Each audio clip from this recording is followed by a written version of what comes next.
Tally Prime की इस video series के आज के अध्याय में हम आपको बताएंगे डबल एंट्री सिस्टम क्या है और साथ ही कुछ अन्य परिभाषाएं।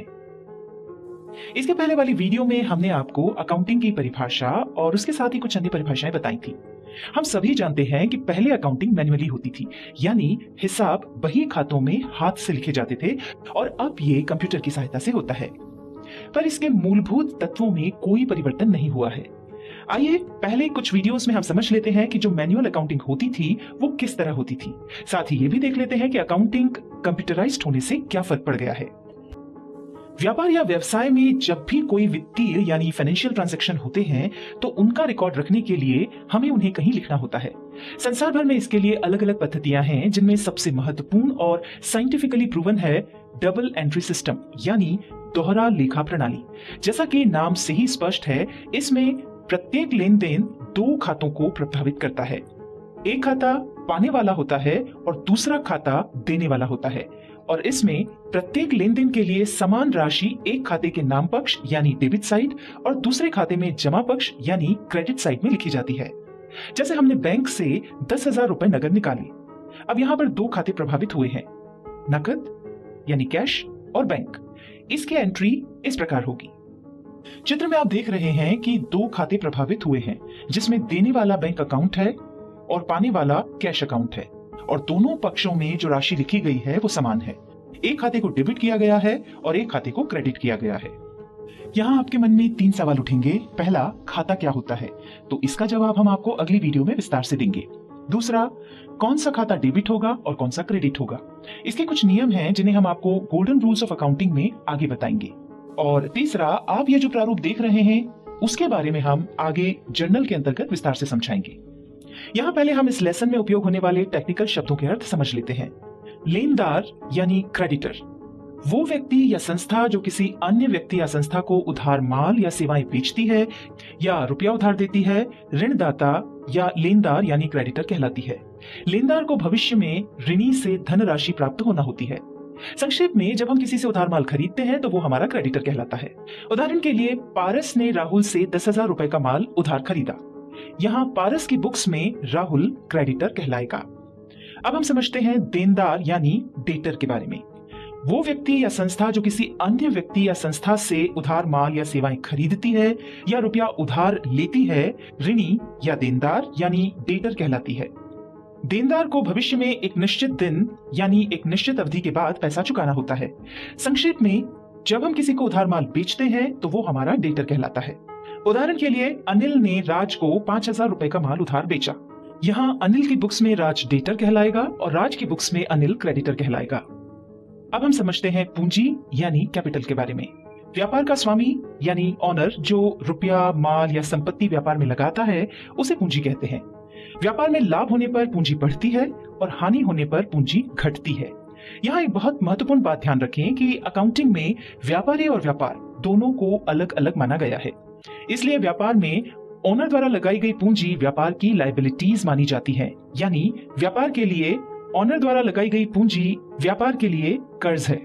उदाहरण के लिए, विकास ने 20,000 रुपए नकद और 10,000 के माल से कपड़े का व्यापार प्रारंभ किया, तो ऐसी स्थिति में उसकी व्यापार में लगी हुई इस पूंजी की राशि 30,000 रुपए होगी। अब हम देखते हैं कि स्वामी यानी ऑनर कौन होता है। वो व्यक्ति या व्यक्तियों का समूह जो व्यापार में आवश्यक पूंजी लगाते हैं, व्यापार का संचालन करते हैं, व्यापार की जोखिम सहन करते हैं तथा लाभ और हानि के अधिकारी होते हैं, व्यापार के स्वामी कहलाते हैं। यदि किसी व्यापार का स्वामी या मालिक एक व्यक्ति है तो वह एकाकी व्यापारी यानी प्रोपराइटर कहलाता है, और यदि मालिक 2 या 2 से अधिक व्यक्ति हैं तो साझेदार यानी पार्टनर्स कहलाते हैं। पर यदि बहुत से लोग मिलकर संगठित रूप से कंपनी के रूप में कार्य करते हैं तो वे उस कंपनी के अंशधारी यानी शेयर होल्डर्स कहलाते हैं। अगली परिभाषा है आहरण यानी ड्रॉइंग्स। व्यापार का स्वामी अपने निजी खर्च के लिए समय समय पर व्यापार में से जो रुपया या माल निकालता है वो उसका आहरण या निजी खर्च कहलाता है। उदाहरण के लिए, यदि कोई व्यापारी दुकान के कैश में से अपने निजी खर्च के लिए 500 रुपए निकाल लेता है तो ये उसकी ड्रॉइंग्स कहलाएंगी। संपत्ति यानी असेट्स, व्यापार या व्यवसाय की ऐसी समस्त वस्तुएं जो व्यापार या व्यवसाय के संचालन में सहायक होती हैं और जिन पर व्यवसायी का स्वामित्व होता है, संपत्ति कहलाती हैं। ये 2 प्रकार की होती हैं, स्थायी संपत्तियां और चालू संपत्तियां। स्थायी संपत्ति यानी फिक्स्ड एसेट से आशय उन संपत्तियों से है जो व्यवसाय में दीर्घ काल तक रखी जाने वाली होती हैं, यानी जिनका लाभ व्यापार में कई वर्षों तक मिलता रहता है और जो पुनः विक्रय के लिए नहीं होती हैं। उदाहरण के लिए जमीन, बिल्डिंग, फर्नीचर, कंप्यूटर, वाहन, मशीन आदि। और चालू संपत्ति से आशय उन संपत्तियों से है जो आमतौर पर 1 वर्ष से कम समय में उपयोग की जाती हैं, यानी जो लंबे समय तक व्यापार में नहीं रहती हैं, जैसे नकदी या जिन्हें आसानी से नकदी में बदला जा सके, जैसे देनदार, बैंक बैलेंस, स्टॉक इत्यादि। अब हम बात करते हैं दायित्व यानी लायबिलिटीज की।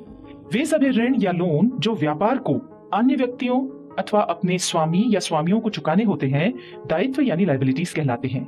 ये 2 प्रकार के होते हैं, स्थायी दायित्व यानी फिक्स्ड लायबिलिटीज, जिन्हें हम लंबी अवधि की देनदारियां यानी लॉन्ग टर्म लायबिलिटीज भी कहते हैं, और चालू दायित्व यानी करंट लायबिलिटीज, जिन्हें हम कम अवधि की देनदारियां यानी शॉर्ट टर्म लायबिलिटीज भी कहते हैं। स्थायी दायित्व से आशय ऐसी देनदारियों से है जिनका भुगतान दीर्घकाल के पश्चात या व्यापार की समाप्ति पर करना होता है, जैसे दीर्घकालीन ऋण, लॉन्ग टर्म लोन, पूंजी, बिल्डिंग या लैंड को गिरवी रखकर बैंक से लिया हुआ लॉन्ग टर्म लोन इत्यादि।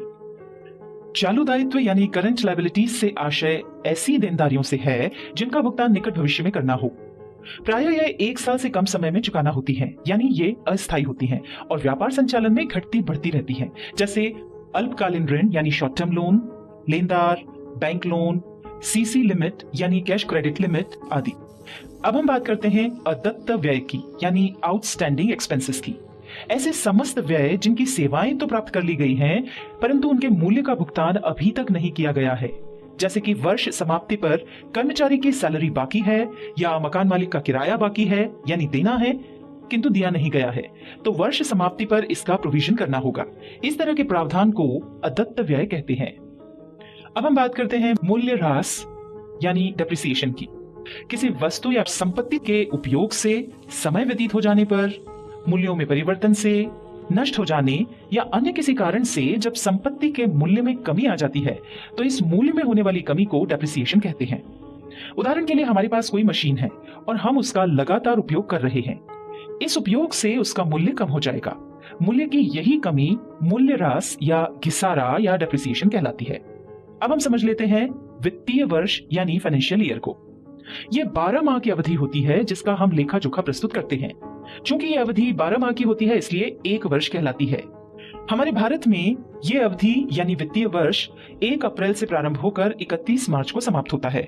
उदाहरण के लिए 1 अप्रैल 2020 से प्रारंभ होकर 31 मार्च 2021 को समाप्त होने वाली ये जो अवधि है या 12 महीने का जो समय है उसे एक फाइनेंशियल ईयर कहेंगे।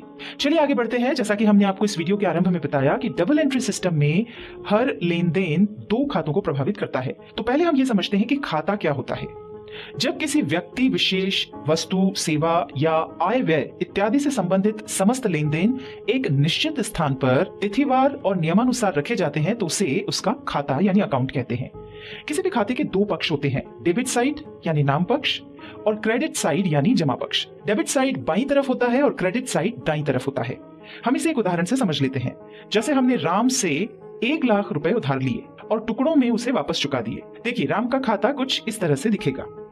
यहाँ आप देख सकते हैं जब हमें राम से रुपए प्राप्त हुए हैं तो हमने उन्हें क्रेडिट साइड में लिखा है और जब हमने राम को रुपए वापस किए हैं तो उन्हें डेबिट साइड में लिखा है। इस वीडियो में आपने जाना कि डबल एंट्री सिस्टम क्या है और कुछ अन्य परिभाषाएं।